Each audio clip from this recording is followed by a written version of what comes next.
Okay, so hello everybody, welcome to the Origins Conference 2017.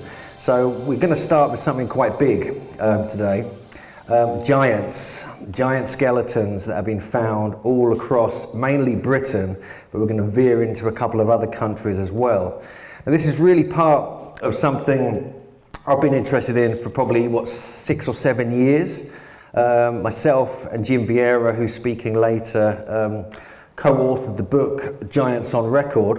But one of the most fascinating books that I've ever read about giants is the 1978 book called Sowers of Thunder by Anthony Roberts. Some of you knew him, of course, from the 70s and 80s. He was a Glastonbury, and the idea of Sowers of Thunder and its relationship to giants really fascinates me. I just want to give you a quick outline of Anthony's ideas about giants and the ideas of Sowers of Thunder and what it really means. And it really is about when the graves of giants were disturbed, it would bring on lightning and thunder, as though a curse was placed on these giant burials, and it suggests a supernatural power that these ancient giants once had.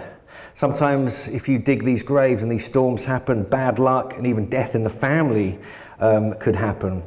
It also was connected to how these giants, Anthony's work anyway, was how these giants connected with the landscape, the geomythic landscape he called it, working with Earth's natural energies to bring fertility and enchantment to the landscape, which was a theme that John Michel also worked with, who was one of his contemporaries. But it's also about the curses and about the storms, which really fascinate me, because we know that some stone circle sites, for instance, which I actually feature in my Stone Circles book, when they were disturbed by excavators and obliterators, they would often bring on storms and thunder and lightning so bad that they had to stop work and they wouldn't dare disturb the stones again. Some accounts from Wales are really interesting. We're going to have a look at some examples in here. That storms would even break out when giants were being buried. So not only when they were being disturbed from their restful burial, but also when they were being buried themselves. Anthony Roberts, born in 1940, died on top of Glastonbury Tour in 1990. Fascinating guy, never knew him myself, but I've kind of been following his work. I have all his books and pamphlets, and I'm pretty much obsessed by the Sowers of Thunder book, and it's really the inspiration for the continuation of my giants research with Jim Vieira. Now, Jim and I were involved in a show called Search for the Lost Giants, which really starred Jim and his brother Bill.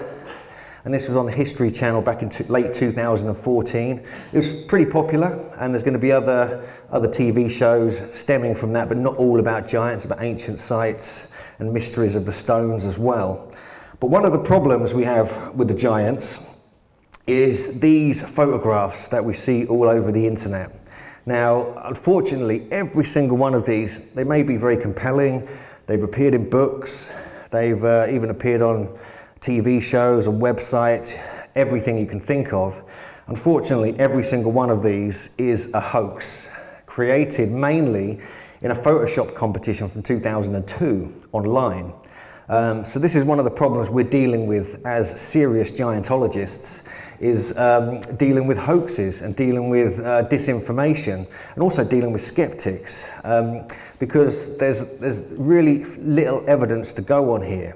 But today I'm not going to try and prove to you that giants existed in Britain. I'm going to just give you an outline of the foundation stories of Britain and their relationship to giants, with about probably 50 examples of giant skeletons that have been found throughout this land from prehistoric times. It's said in Wales that the first name of the island we now call Britain was not Albion, it was Meerdin's Precinct. I'm not sure if I pronounced that correctly, basically Merlin's Precinct. And it was from the Welsh text called the White Book of Rhydderch. And I'm not sure if I pronounced that correctly either. This was even before it was populated, it had this name. It was almost as if Merlin was seen as some kind of god of the Isles before he appeared in the later stories of Geoffrey of Monmouth and others. But it's also he's connected with giants, and sometimes he is even referred to as a giant in many of the ancient Welsh texts and in some of the traditions. Now, some say the first inhabitants of Britain, connected possibly with Merlin, were descendants of Noah's son Ham, who came from Africa around 4,000 years ago. Other versions state that Noah's son Japheth had arrived even earlier, but the lineage is always connected with giants, or at least descendants of giants. In Chronicles of England, Scotland and Ireland by Raphael Holinshed, he describes a legendary prehistoric giant called Albion, who made his way to the island after being banished from his homeland in Greece. He was begotten by the sea god whom the Greeks called Poseidon, or the Romans called Neptune. Now, after defeating the already existing culture with clever strategy and brilliant feats of arms, Holinshed also stated that Albion and the giants were said to have gradually consolidated their position in Britain, ruling the land for potentially hundreds of years. And here's one of the classic antiquarian images we have of the giants building megalithic sites. This is actually from the book Megalithomania by John Michel from 1982. After a long reign, Albion went to the south of France. Here's just a couple of examples from actual giant skeletons that are reported in this part of France. And it was in a place called Gaul at the time to help his army defeat Hercules. This was apparently the last of the 10 labours of Hercules, and it was strangely to fetch a unique herd of cattle. They came under attack by Hercules, and the Ligurians living near the mouths of the Rhone tried to take the cattle away, and were led by 2 other sons of the god Poseidon. But Albion had warning of a clash and arrived to help. But to ensure winning, Hercules summoned his father Zeus, and showers of stones fell from the sky, and these were used as weapons against Albion and the giants, and they were all completely defeated. This is according to this particular tradition. But there's an archetypal form of Albion which held strong, and the inspirational works of William Blake saw to it that Albion was a key symbol in the spiritual nature of Britain that was succumbing to Christian beliefs, with the Druids and megalithic sites being remembered and not dismissed by this new Christian uprising. Albion seems to represent the last remnants of wisdom of the line of Noah. Anthony Roberts wrote, "Giant Albion became a total archetype both for a primal magical conception from the collective unconscious and for a vision of his energizing image running across the surface of the sacredly realized topography. The giant races of Britain are said to have continued for 600 or more years, although this could be much longer, it could be representing thousands of years. And they ended up mainly, according to some traditions, in the southwest tip of Cornwall. This was until Brutus and the Trojans arrived, but others say they ended up in Wales as well, as we'll see from some of the Welsh traditions. But interestingly, Albion, the name of Britain, may not have come from the giant Albion, which many people think. It may have actually come from a Greek giantess called Albina, who originated in Greece. And this is an image of her and some giants in the background. In the Chronicles of Britain, written by John de Wavrin between 1445 and 1455, they relate to a time of Jahir, the third judge of Israel, after Joshua, and Lady Albine or Albina and her sisters came to and settled in the islands of what was called what they named Albion after her. Another version says she was a very tall and beautiful girl, and so she potentially had giant genes. Her father and mother were also described as taller than average, and her father was said to have ruled Greece 3,970 years ago before this book or these writings were done. It was an Anglo-Norman poem. One version states that her father was the king of Syria, but basically he had 33 what he called wicked daughters, and to subdue them he arranged for 33 husbands to take care of them and so on and so forth. But they decided to plot against her father and the husbands and slit all their throats, and then they were taken to court, and her father summoned them and to be banished from the land, and they were sent to this island in the far northwest, which was Britain. And they were set adrift, they went on many adventures, and with the assistance of demons, they populated the wild windswept islands of Britain and created a race of giants. We'll come on to that in a moment. So it's quite a kind of convoluted different myths and traditions here. But the more we look into this, the more we find echoes of potential truth in the historical record. Now, these were called the demonic incubi, who kind of appeared occasionally out of nowhere. and they would then mate with the 33 wicked daughters who'd been banished, and they would disappear again, these incubi, and their offspring were giants, cannibalistic giants in fact. This is not dissimilar to the stories we have with the Nephilim and the Watchers, and how the Nephilim became these unruly cannibalistic giants after mating, the females mated with the Watchers. So we do find echoes of the Old Testament here as well in the book of Enoch. So there are strange connections here which we'll look into more as we go through the talk. But even after they gave birth to this new giant race in the lands of, now called Albion, after Albina according to this tradition, there were no men to partner the sisters, so they had to breed with their own sons, of an appropriate age of course, and the daughters bred with the brothers, and this continued this lineage of very large statured offspring who became very unruly and extremely cannibalistic and started overtaking the land. And there's echoes of these stories recorded from some giant bones that were being found in the 1400s. So here's just one example from an Anglo-Norse script by a writer called Barber. They're talking about huge bones which can be found in many places throughout the world, evidence for this. And I'll let you read that yourself, but it basically gives a description of huge skeletons reported in the 1400s. And the giants were once hideous to look at because evil spirits had begotten them. Their fathers were devils and their mothers were tall and well built. They were just the children you would expect from such a union. So there you go. And this so-called fairy race multiplied and spread across the land and built great cyclopean walls, dolmens, earthen ditches and the like. They preferred mountains and hills or high places, much like we get with the Nephilim and the Watchers and the biblical giants. And they could dominate their territory and be safe from attack. And from the time of the arrival of Albina to the arrival of Brutus, some traditions say it was 260 years, which is an interesting astronomical number, or even 600 years, depending on different versions. It could well have been thousands, of course. And eventually they reduced in number, battling between themselves. And about 24, this is a specific number, were left in Cornwall. And one of these giants was called Gog Magog, which we'll come on to in a moment. But in the Welsh traditions, the giants also survived there as well. And so there's different traditions in different parts of the British Isles. And then we have obviously Geoffrey of Monmouth's History of the Kings of Britain, which is a fascinating book in its own right, whether it's partly fiction and partly based on actual traditions or even facts, historical facts, has been under debate for nearly 1,000 years. It was written in the 1100s.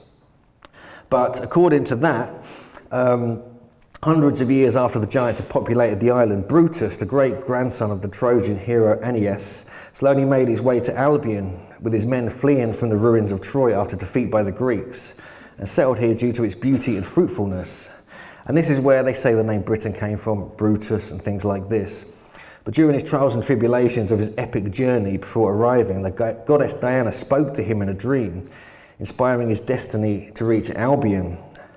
And this is what she said to him in the dream. Beyond the realms of Gaul, beneath the sunset, lieth an island girt about by ocean, guarded by ocean, erst the haunt of giants. So this is, this is the classic story of the giants battling with the Trojans as they arrived. Now, where the origination of this Geoffrey of Monmouth's Histories book came from is a whole other story. People are really not sure about this. There are different versions. There's a book written in the 9th century by Nennius, who was a monk from Wales, and he was writing about similar stories and collecting them at an earlier time. But there were different versions, probably from Druidic and other traditions that were passed down through generations as well. Apparently they arrived on the south coast, the Trojans, sailed up the River Dart and disembarked at Totnes. Here is where Brutus stepped ashore on a sacred rock and pronounced, "Here I am and here I rest, and this town shall be called Totnes." Especially the people there really liked that story. But, and there's even a stone there, not much left of it now, you can see that in the image, which has been sort of broken and trimmed pretty much to fit on the pathway. But This is quite an intriguing story in itself, having like a moot stone or a ting site at this particular spot where laws and other things were given out from. But after scaring off the remaining giants and launching regular attacks on them, the land was then divided up by the Trojan Quirinius, and he was given the southwest area of Cornwall to rule, named after himself. There was no indication that they were willing to learn from the giants or respect their culture in any way. And as Anthony Roberts points out, Gog Magog represented the first patriot in recorded British history, trying to protect the land and his people from invaders. And he kind of enjoyed, strangely, wrestling with the giants. Quirinius, this great warrior, he enjoyed wrestling with giants. I mean, who wouldn't? I mean, what a great pastime. And there were quite a few, there were supposedly 24 left, or there was more according to some people, but among them there was a particularly repulsive one called Gog Magog, who was said to be 12 feet tall. However, other chroniclers say he was 12 cubits tall, and this would make him between 18 and 20 feet tall. And he was described as being so strong that he could uproot an oak tree and shake it like a hazel wand. And originally his name was Goamagot, and it was spelled slightly differently. Only later it was refined to Gog Magog, which is probably due to the biblical tradition of these names, Gog and Magog. Anyway, the ferocious giants did a secret attack on Quirinius' camp and killed 20 of his men. And this turned out into an all-out battle, and it became pretty much a massacre. And basically Gog Magog was the only one left at the end of this battle. And he decided, Brutus wanted Quirinius to battle with Gog Magog and have one major wrestling match to decide it once and for all. But during the tightly fought match, Gog Magog hugged him and broke 3 of his ribs, which might have symbolic meaning. And he was so enraged that he hoisted Gog Magog up on his shoulders with superhuman strength and ran to the cliff and threw him to his death. His body smashed into many pieces, hitting sharp rocks and stained the water red. That was, quote, so discoloured with his blood as to continue tinged with it for a long time. It's interesting because in an area, a Devonshire town called Stoke Fleming, just west of the mouth of the River Dart, a very slight churning of the sea produces red waves, which may be why this tradition suggests it was giant's blood in the water. So we have this kind of classic tradition of the founding of Britain, basically with Trojans destroying the local giants, who were pretty much, they're us, they're the British. So I find that absolutely fascinating. There's also another interesting little story from this area, which I found in a book. I'll just quote this. Across the water at Tor Point is a small promontory called Deadman's Point. An interesting coincidence is that a giant of the ogreish child-eating variety, who formerly enjoyed a bleak reputation in the Gorin Haven district, was bled to death by a wily doctor at Dodman's Point. So this is really intriguing. So we have this connection with the whole Dodman story of Alfred Watkins and his lay hunters and things like this. This is just a beautiful painting by Eric Revilius from 1939. It's on display a while back at the Victorian Albert Museum. So we're finding, what we're going to find is more connections between these giants and the way they interact with the landscape, ley lines, geomancy, and the location of ancient sites, especially in relation to one another. And they're often related to Chalk Hill figures. Obviously, we have the long man of Wilmington here, who looks like he's carrying surveying sticks with him. And so other Chalk Hill figures that possibly represent Gog and Magog. But the cliff that he was supposedly thrown from, there's different versions of this, but this image, I couldn't believe it when I saw this. This is actually a reconstruction, and they were actually going to create this about a decade ago on Plymouth Hoe, which was apparently the legendary place where the wrestling occurred, because it was recorded in 1486 that a giant turf-cut figure, like a Chalk Hill figure, depicting 2 figures, was actually evidenced here and recorded in various books and diaries and journals. I'm not going to go into all of those here, but there's good evidence that there was something there, and it may have represented and marked the spot where this was supposed to have happened, or at least it was created in honour of the legend of the giant patriots of ancient Britain. Other traditions state that he was thrown off the cliff at Dover.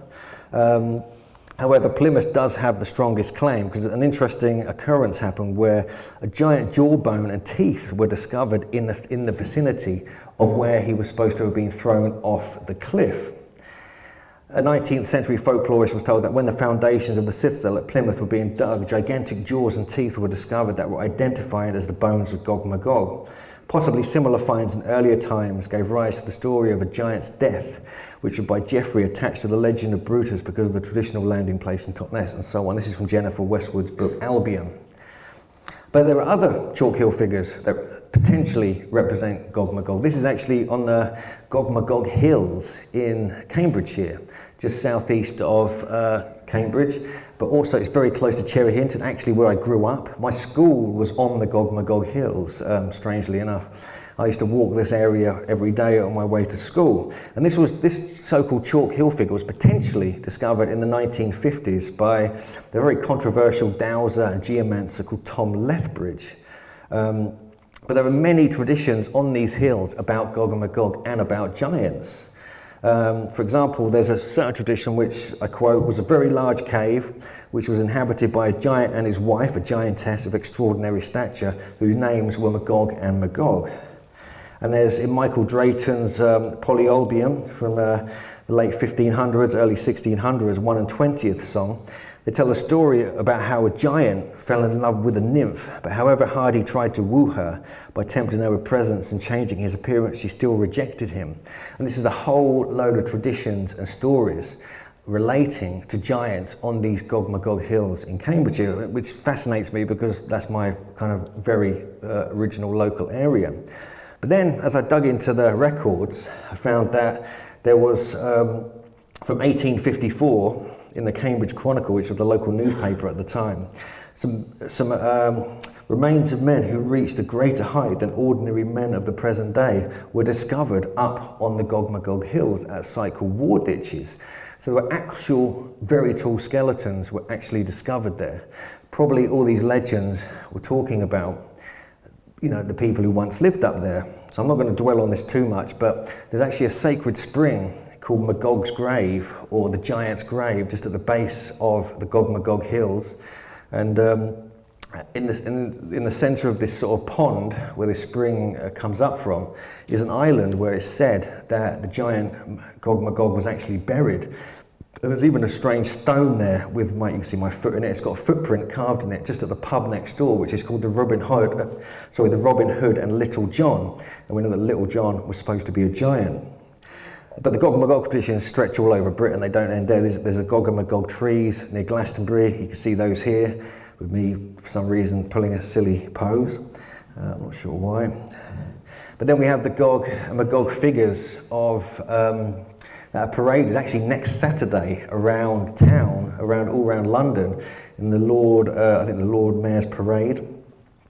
And so one of the stories states that Gog Magog, there's versions whether he's two people or one person, ended up in London, in Londinium, and kind of created New Troy from there. And this is where the name London came from. And they were the protectors of ancient London.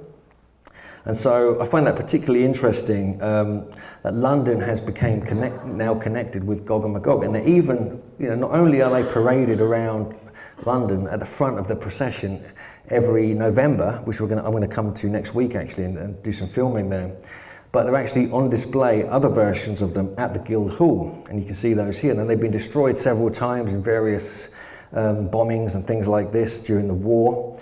They were burnt down in the Great Fire in 1966 and they were rebuilt. They were around 14 feet tall. But in 1741, in the gigantic history of the two famous giants of Guildhall, it proclaims that Corineus and Gog Magog were two brave giants who richly valued their honour and exerted their whole strength and force in the defence of the liberty of the country. So the city of London became the place they protected. And so here we have versions where Corineus is a giant now. And so it all kind of gets mixed up. But these are some of the versions you see. These are the ones actually currently on display at the Guildhall. And you can kind of go and see them for yourself, pretty much. And these are the ones that pretty much paraded round the Lord Mayor's show. But there are traditions and actual skeletons connected with these traditions in London. Now, I've just in this next page, I'm just going to let you browse that. The yellow text is the actual mention of giants, but these are all from the classic book that Andrew actually introduced me to, Giants and Dwarfs, which is an absolutely brilliant book, and these are all from that, and they all give examples of giant bones and skeletons from London. So I'll let you browse that while I have a quick drink.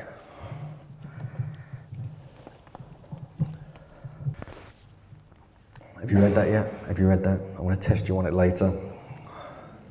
So it just gives you some examples of London. I'm not going to dwell on it too much because we've got quite a bit to get through here. But it's not just London. I mean, all over Britain, all over Europe, in fact. There are multiple stories and legends of giants that just go on and on and on. And they're often, which fascinates me because I'm a megalithomaniac, connected with megalithic and ancient sites and earthworks, dolmens and things like this. Just as one example, Stonehenge, the original earliest recorded name of Stonehenge was the Giant's Dance. It was not Stonehenge, it's a later Saxon name. There's multiple giants' graves, Giants' Hill, Giant Causeway in Ireland, the Sleeping Giant, Giants' Wells, Giants' Beds, and many, many, many examples that we find all over ancient Britain. It gets kind of crazy when you start looking into it, especially when you get into Wales. That's where it gets really strange. There's such a strong tradition there, and there's lots of examples of giantesses and a giant's apronful where they drop stones from the apron as they stride across the landscape in dead straight lines. This is the connection with ley lines and alignments in the landscape. Even surveying as well, we have that too. Obviously all over Europe, into the Bible lands, it just goes on and on and on. There's Nordic traditions of the ice giants, the Fomorians and the Firbolg of ancient Ireland, Hugudan of Celtic tradition, Titans of Greece, the one-eyed Cyclops of Homer's tales. Further afield we have the thunderous Rakshasas of the Indian Ramayana, the Gigantes of the Middle East, and so on. We have clearly the Bible is probably one of the richest places for giant stories there is, and some of them are extremely strangely matter of fact. We have the Canaanites, the Nephilim, the Rephaim, the Anakim, King Og of Bashan, obviously David and Goliath and all these stories. We have the stories of the Exodus, Moses heading up north. The further he goes north, the more giants he has to battle with. So that it gets relentless the more you get into this. And we're not really going to look at too much out of Britain for the rest of this talk. I really want to focus on this particular land.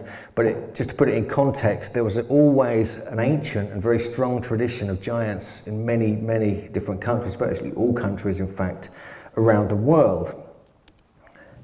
Jack the Giant Killer, anyone seen that movie? About 3 of you, excellent. Well, it's actually really quite a fun movie, if you like ridiculous movies, like I do. But it's quite an interesting way they've done it. They kind of mixed Jack the Giant Killer with Jack and the Beanstalk, which are actually two very different stories. Jack the Giant Killer is a super ancient tradition that stretches, it's mainly down in the southwest into Cornwall, but it goes into Wales, it goes into, in fact, all over Britain, in fact. But then it became kind of softened up when it was published in Victorian, when the printing press was basically invented, and they became fairy stories and children's bedtime stories. So they had to tone down the ultra-violence and all the killing and murder and actually make it into a more kind of ogreish, fun story for kids. And this is where Jack and the Beanstalk actually came from. But these stories have left their mark across Britain. The Violet Chronicles are really remarkably violent. It's quite scary when you actually read them. But in early folklore, he's described as a Cornish or Celtic warrior, carrying out typical heroic feats, especially obviously murdering giants in original and very cruel ways. In one tale, Jack is challenged to an eating contest by a giant rival who thinks of himself as a gastronome. He believes he will easily win due to the gargantuan size of his stomach. However, the hero, Jack, secretes a bag under his belly and drops the food into that, pretending he is eating it. And the giant is astonished and realizes he's got some real competition here. So he so bemused the giant that when Jack plunges a sword into his upper body and releases the contents, telling the giant that has no ill effects on his digestion, he actually stabbed himself in the kind of bag he's collecting the fruit in, that he had no problem with his digestion to his health or his life, stabbing himself was absolutely fine. The giant did the same thing to himself and committed suicide.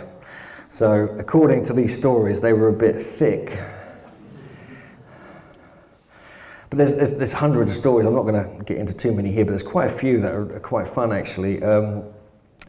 It's kind of where obviously the fee fi fo fum comes from and things like this.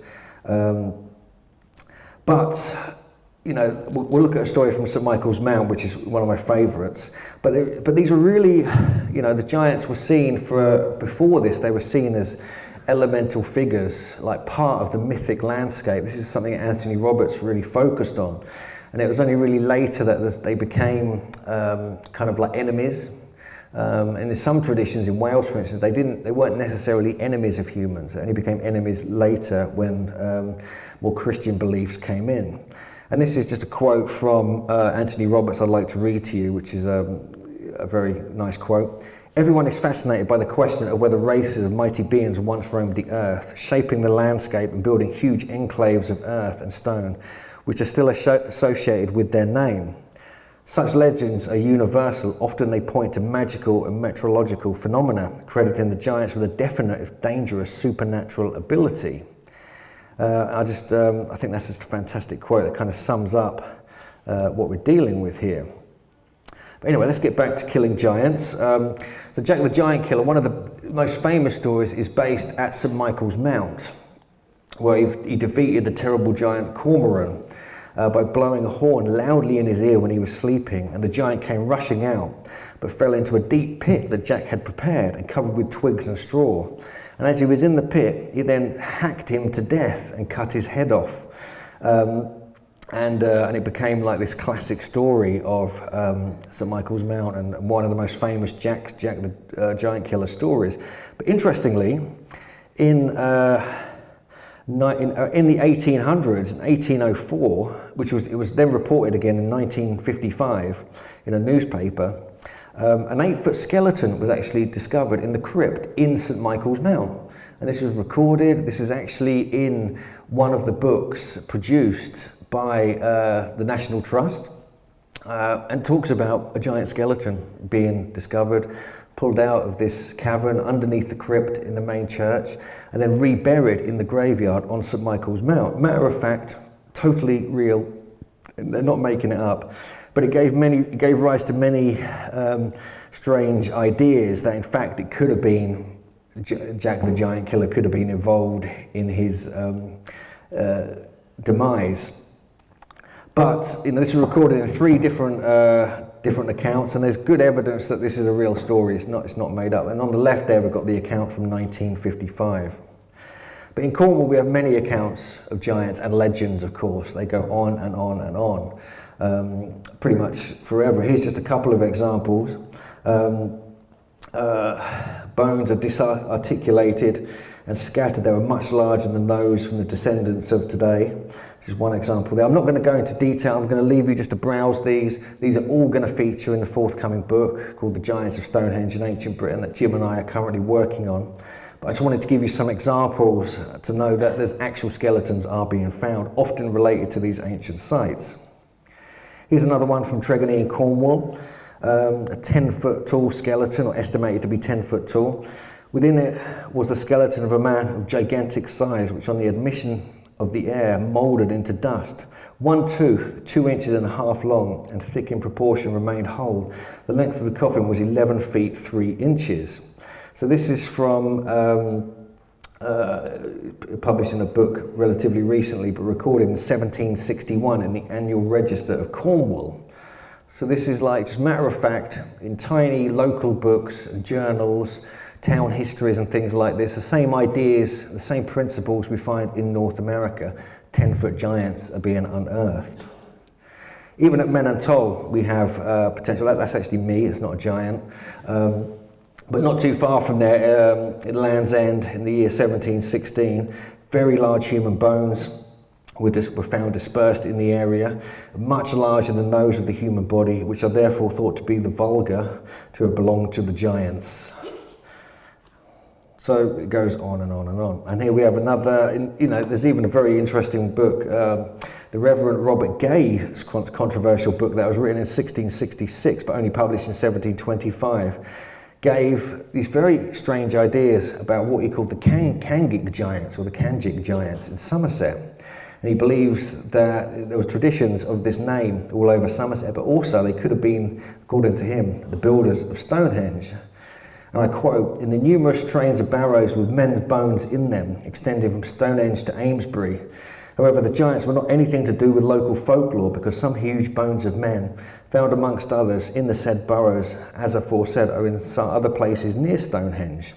So he's matter of fact mentioning giant bones being found in there. We're going to get into the area of Stonehenge very soon. But this first account at the top, this is written in 1810.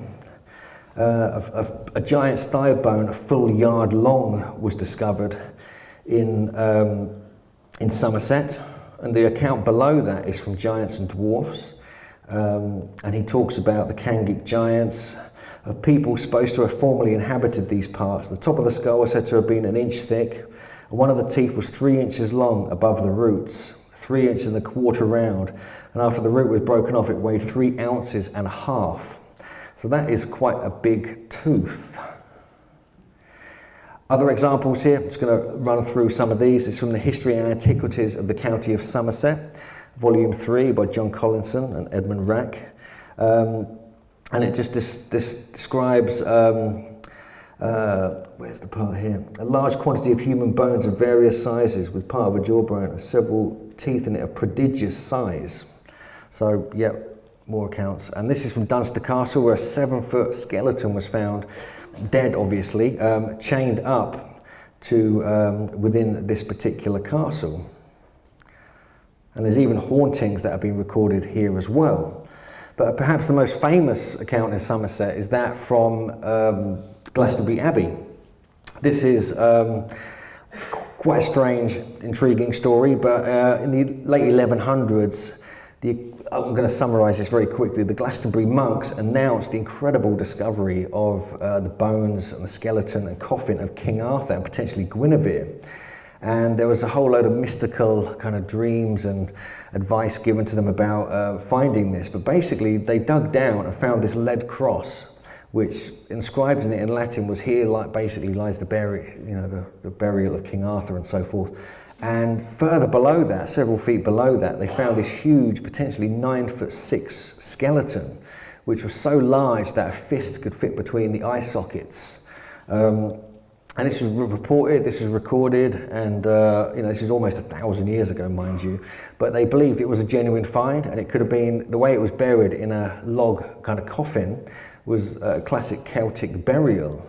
But they proved that there was some kind of very important burial there. And there's still a sign up at Glastonbury Abbey. They actually moved the body again, like they do in other places, to another part of Glastonbury Abbey. But we've got more information about that we're going to put in the book, but that is one of the most intriguing accounts we've got, because it's such a famous site. Now, Stonehenge, obviously, this is featured strongly in Geoffrey of Monmouth's History of the Kings of Britain. And the rocks of Stonehenge were said to be healing rocks, which giants once brought from Africa, from North Africa, to Ireland for their healing properties. And they were set up at a site called Killaroos. No one exactly knows where this was. And this is where the Stonehenge was originally constructed. This is actually an image from Sowers of Thunder by Anthony Roberts. I believe this is an image by Mary Cain, though, who was the Glastonbury Zodiac lady. But according to the traditions, Aurelius Ambrosius was a 5th century king, sent Merlin and 15,000 knights to retrieve the rocks from Ireland to build a kind of, in honour of himself. And they slew 7,000 Irish people. They tried to move the rocks with ropes and force, and they failed. So they had to call Merlin over, and somehow he used gears and skill and easily dismantled the stones and sent them over to Britain. Boom, just like that. Amazing. So what are these gears he's talking about? Is it some kind of levitation technology? Was it some kind of secret of the original megalith builders he'd recorded?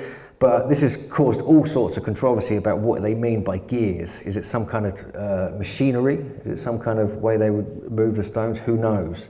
But they were brought over basically by Merlin and constructed in exactly the same formation at Stonehenge. And this is actually the earliest depiction of Stonehenge ever recorded. This was pretty much based on the history of the kings of Britain, but it was in a book by Robert Wace, from a manuscript by Roman de Brute, it's from the 1400s, and it shows a giant lifting one of the lintels into place at the Giant's Dance, or Stonehenge, with what looks like Merlin on the bottom left there, with potentially King Ambrosius directing him. So this kind of, intrigues me that the earliest name of Stonehenge is the Giant's Dance, and then the earliest depiction of Stonehenge as a giant moving the stones into place. And the fact that they came from North Africa has raised quite a few questions. It's something Robin Heath, Robert Temple, myself and others have been looking at. And there's actually, from in North Africa, in Libya, there's sites that look just like Stonehenge. Remarkably, these are all near Tripoli. And these are classic kind of Stonehenge type trilithons, often in circular formations. There's classic stone circles out there as well, which we feature in the Stone Circles book, and very sophisticated mortise and tenon joint stonework, and you can see on the top right there. So we've got the same principles and the same technology evident in North Africa, in Libya.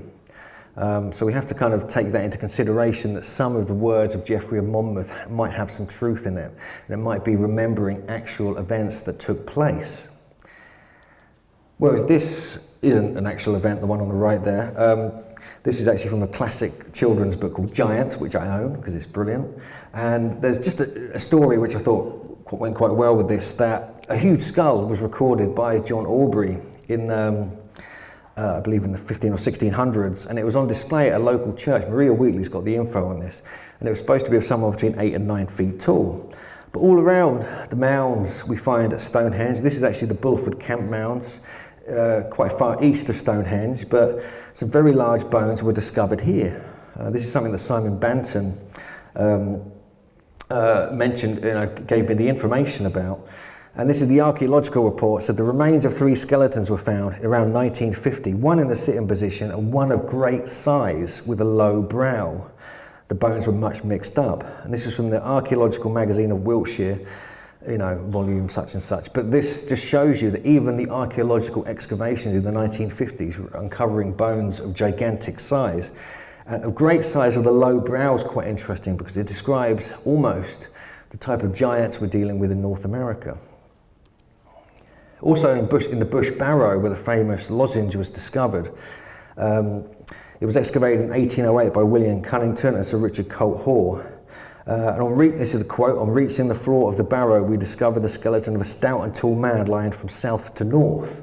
We don't know what the exact dimensions are, but it just suggests that they were whoever these chieftains or priests or whatever were buried here, they were of tall stature. We have this one as well. This is slightly taller, recorded in 1802. And Leyland, in his Collectiana, quotes the respectable authority of his friend Sir Thomas Eliot as recording that himself had seen at some place near Salisbury a skeleton which measured 14 feet 10 inches in length. So this is a little bit taller than one might imagine. We looked into this, we've looked at various accounts and these books that are all mentioned, and indeed this is the reports pretty much backed up. There are different variations from different witnesses, ranging from 12 foot to 13 foot 10 inches to 14 foot 10 inches. So which one of these it is, we don't know, but one of the accounts suggests this was one of the Kanjik giants which we find in Somerset. So where this skeleton is now would be really interesting to see that. Here we have more accounts. This is found actually in Salisbury. And I've got to remember, Salisbury's only a few miles from Stonehenge, so it's part of the Stonehenge landscape. There's actually a mound in Salisbury called the Giant's Grave, that in 1719, a skeleton that was found that was over 9 feet tall. And there's a second account we found as well, which again sort of confirms that. This one says 9 feet high. The one before that was 9'4". But Salisbury is an interesting place when it comes to giants because we have traditions there which may have stemmed from these discoveries. Of this chap being the giant and Hobnob, who was like the sort of hobby horse thing, were paraded around Salisbury for many, many years at various times a year, mainly I think around St George's Day, sometimes on the summer solstice. And this was the Guild of Merchant Tailors who were kind of part of this tradition. And over the centuries, they kind of changed his appearance. But he's like a 12-foot tall giant, really. Another date they would do it on was St John's, the Baptist Day on the 24th of June, or Midsummer. But nowadays it's always on St George's Day. I actually went down there on St George's Day, and now they don't parade the giant around anymore. I was devastated. They stopped about 6 years ago because it's so moth-ridden that it would just fall apart if they tried to walk it around town. But it's actually on display in the museum. Behind me is the one that is the giant. This is the gentleman. This has been going on for several hundred years now. There's me and JJ just kind of selfieing it up at the museum there. But this one is 25 feet tall, so they've made different ones over the years. But in 1784, for some reason, he became known as St Christopher. Now I thought, well, why would they? Is it just a Christian thing? They wanted to name him after a Christian saint. And I kind of looked into this, and we know that the people are aware of this, that St Christopher was a Canaanite giant from the Bible lands, who apparently is, there's different names for him obviously, but he was like the saint of travel and being safe on your travels. There's images of him carrying the baby Jesus. But this is very interesting because he was a Canaanite. He was supposed to be 5 cubits or 7.5 feet tall with a fearsome face. And while serving the king of Canaan, he felt he must serve the greatest king there was, i.e., Jesus, God, all that kind of thing. And then he came over to this part of the world. But he's always represented as of gigantic stature. Some people say he was 12 cubits tall, again, like Gog Magog, which is 18 or more feet tall. And he was said to be the dog-headed cannibal, and that's another name given to him. But there was a bit of a mix-up because there was confusion because Canaanite they thought was canine, and so he became this dog-headed saint. But actually, that was probably a mistake. And he was actually referred to, it was just because he was Canaanite, they maybe didn't understand that. But why is there an extremely tall Canaanite, cannibalistic giant being paraded around Salisbury? I think that's a question we need to ask someone.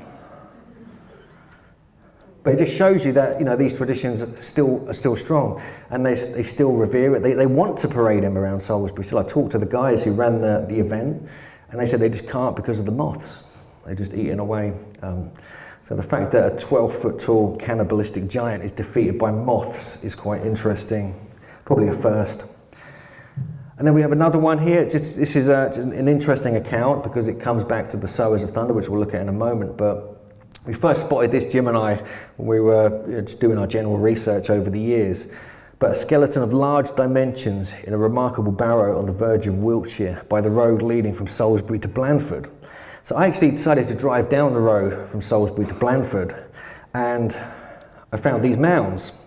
And these are the West Woodyates mounds actually in Dorset. And I got some aerial shots of them, but aren't they beautiful? They look like kind of droplets of water in the landscape. There's a few more than this in the distance, but you can't actually see them because they've been kind of ploughed out, unfortunately. Actually, I've got a slide or two missing here. What's going on? Oh, here we go. So this was quite an interesting story associated with this. As the mound was opened, and this was recorded in the Gentleman's Magazine and Historic Chronicle. I'm not sure exactly which year, I don't have all the data here. But the opening of the barrow was attended by several people. And they wrote that during a tremendous storm of thunder and lightning, was opened up when they were excavating this mound. And the only place of refuge from this massive storm disturbing the giant's grave was to actually hide within the barrow itself. And it had been excavated to a considerable depth. The lightning flashed upon us spades and iron instruments, they wrote, and large flints poured down upon us from the summit of the barrow so abundantly and so forcibly that we were obliged to quit our hiding place and get out of there, basically. And they wrote this huge poem about it. I'm not going to do that now, but we're going to feature that in the book, obviously, about this whole incident and how they realized they were playing with supernatural forces. And this is exactly the same thing that Anthony Roberts' book is based upon, Sowers of Thunder, the idea that the giants' graves, when disturbed, you have this delugean rain and thunderstorms that try and stop you doing that. Another example, we're just going to flick through a few here. This is from Portsmouth, England. A man over 7 feet tall, potentially 3,000 to 4,000 years ago, was dug up by a lieutenant colonel. And it actually fits in with some of the traditions from the area. So we have random ones like this. But this is a really interesting one because I was here in 2008 on Lundy Island, out in the Bristol Channel, way out in the kind of sea, with Robin Heath and the lay hunters on a little lay hunters moot trip. And we actually discovered a stone circle while we were there. You can see that on the left, called the Lundy Egg, which is the classic Alexander Thom-shaped circle. It was surveyed by Robin Heath with the help of me and several others from the Antiquarian Society. This was Stuart Mason and the lay hunters, and so that has all been published. But the interesting thing about this is that it's on the Lunatian Triangle, this great landscape Pythagorean 5-12-13 triangle, which links Stonehenge, the Bluestone site, obviously where the stones, some of the stones from Stonehenge came from, and Lundy Island. 10 minutes. Yeah. And on Lundy Island, some inscribed stones were found. And these are some of the burials here. And some 8-foot 5-inch skeletons were uncovered, actually on the island. This is actually an image of one of the burials, a reconstruction of the drawing of the grave, and you can notice the hold stone there, Andrew. It's quite interesting. And we have another account here, again, another discovery on the same island in the same place of an 8-foot skeleton, and which could be 8'2", they suggest. And the shin bone of the skeleton, it reached from his foot halfway up his thigh, while the giant's jawbone covered not only his chin but his beard as well. And we have these powerful jaws we find obviously all over North America, which we feature heavily in our book. We have a whole segment about the giant jawbones. But at the other point of the Lunatian Triangle, in Wales, the Preseli area, and the rest of Wales really, we have obviously The Giants of Wales, a brilliant book by Chris Grooms, and it's an absolute classic. And the amount of accounts from Wales is getting silly now. I actually bought this book. It cost me £80. It's one of the most expensive books I've ever bought. And then I had this very strange thing happen. 10 pages disappeared from the book, and I no idea what happened to them, unless it was you, Jim. So I have no idea. And then I looked through several of my other books when I was trying to write my book about, Jim and I were writing this book about the giants, had pages torn out of them, of specific pages that I was trying to research about giants. And I thought, what the hell is going on here? Someone would be breaking into my house and sabotaging my giant research. It was very odd. It's kind of like fairy realm stuff. But there was a wave of giantology happening in the 1500s around Britain. This is when the Patagonian giants were being discovered or witnessed, when the North American giants were first eyewitness accounts of those were happening in Florida and in Texas and other places. And it was this gentleman here who lived in the 1500s. He wrote a book in response to attempts to dismiss and refute Geoffrey of Monmouth's History of the Kings of Britain, especially the giants associated with that book. And so he wrote this fantastic piece, which is, the whole thing is published and reprinted in the Giants of Wales book, which was written in the 1980s by Chris Grooms. And it's quite remarkable. He was a scholar, basically. And he was so convinced by it, he gave loads of actual accounts of giant bones and skeletons that were discovered in Wales and some of the strong traditions there. One example is this one. This is actually from, we're going to probably see this tomorrow, the Mould Cape, which was actually in the British Museum, was supposedly dug out from a grave of a giant. And some bones and a skull above the ordinary stature were unearthed. But this book is just, I can't emphasize, it's out of print basically, so, but it gives you really good examples of the traditions of the giant's apronful. King Arthur was deemed as a giant, lots of cannibals, obviously. Samson was seen as a giant. There was lots of stories about triads and three brothers and things like this. Stone throwing in straight lines across the landscape.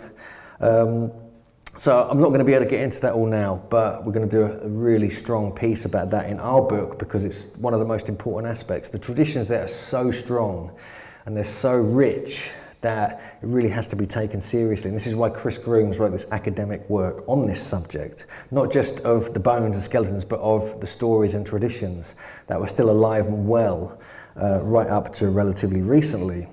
Even the great Orme mines in Llandudno, up in the very northern part of Wales, date back to at least 3,500 years ago. Like a big chasm now cut into the ground where they were mining copper. But there's these huge kind of hammerheads that are attached to rope, which are out of the range of what should be possible. 64 pounds or 30 or so kilos, and they were mining with these particular kind of rope hammers. And this is just outrageous. You can't do that. You know, you can't possibly swing that if you're a normal sized human being, unless you're kind of super strong. And so this is being sort of analysed and compared, and it'd be equivalent of trying to use this hammer to, you know, put in a nail or something. Quite remarkable when you sort of look at this. So I'm just going to have to jump through a few slides here. What we got here. So yeah, all over Britain, there's just so many accounts. Oh my God, I've got so many here still. This is an interesting one. Not too far from here, this is actually the Rudston monolith in Yorkshire. But the main reason I went up this way was to go to Thirsk Museum, where this is the only, that I know of, surviving relatively ancient skeleton in Britain. This is 7 foot tall, what's left of it anyway. And it was found in 1994 near Castle Garth, the bones of a gentleman who was 7 feet tall. And there was a woman over 6 feet tall also discovered, but they believe it was a Saxon cemetery, although there is debate about this because there are other stories that there was potentially an Iron Age or Bronze Age site there as well. There's me looking really, really happy that I've actually found some giant bones in England. Look at me, super happy.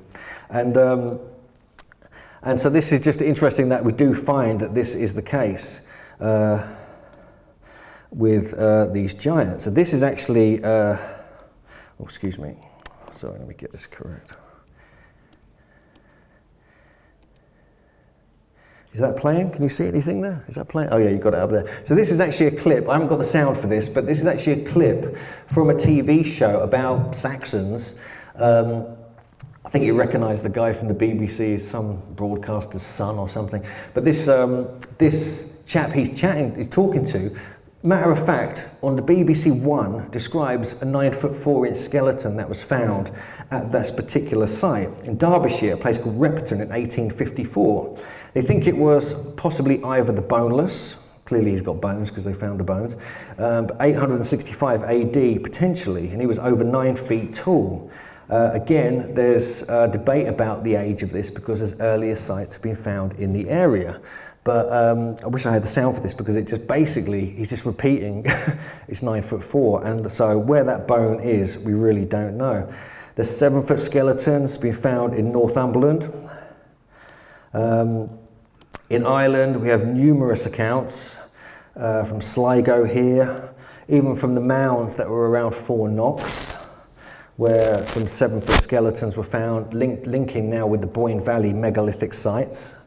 We have the classic Irish giant, the 12 foot 2 inch giant, which was probably the largest ever found in Britain. That's actually relatively authenticated, although it could be a hoax.